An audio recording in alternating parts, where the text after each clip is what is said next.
All right, so chapter 14 points.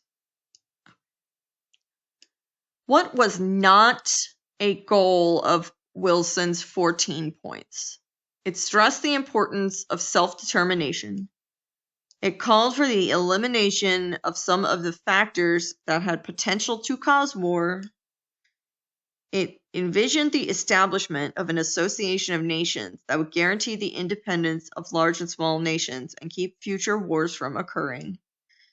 Or it called for countries to increase their armies and navies so they could defend against countries that would invade them. All right. 10 months before World War I ended, United States President Woodrow Wilson drew up a program he hoped would provide for a fair peace settlement and help prevent wars in the future. This program came to be known as the 14 points. So these 14 things, so 14 points. Wilson's 14 points had 3 goals. First, it called for the elimination of some of the factors that had potential to cause war. Trade barriers, secret treaties, and arms races among nations.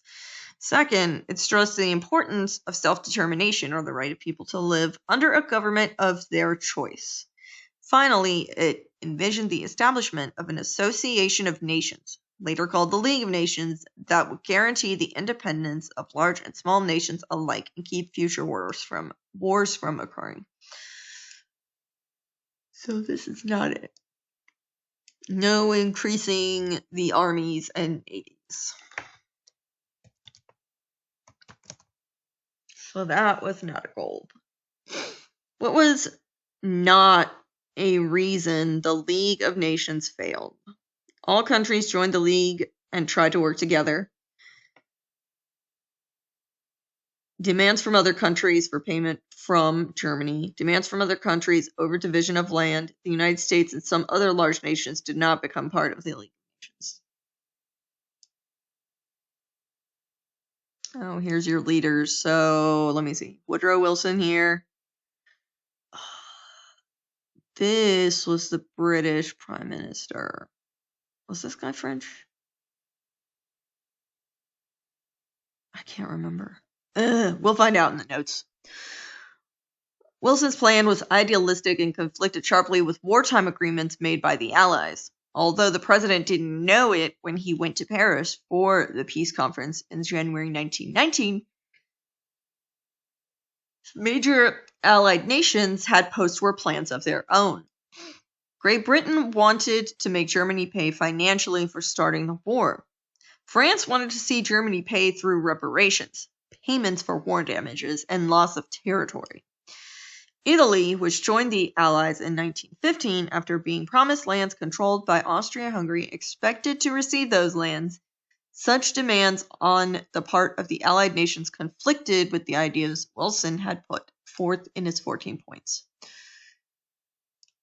Although disillusioned by what took place at the peace conference in Paris, Wilson did win support for the establishment of the League of Nations. However, it is ironic that after this European triumph, he returned home only to have the Senate deny permission for the United States to join. His continual struggle on behalf of the League contributed to a stroke that left him an invalid the rest of his life. The League of Nations was formed in January 1920 and officially dissolved in April 1946 after World War II. Since it did not have the membership of all the world's large nations, the League lacked the power to stop a Second World War. So not all countries joined, so that's the main thing. So these are some things that the other countries wanted. So demands from other countries for payment, demands from other countries over division of land, and some didn't join.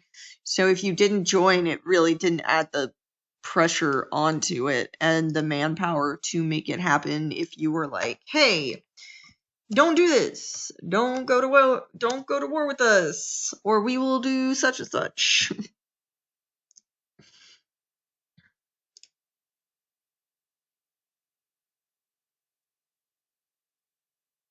Yay. All right.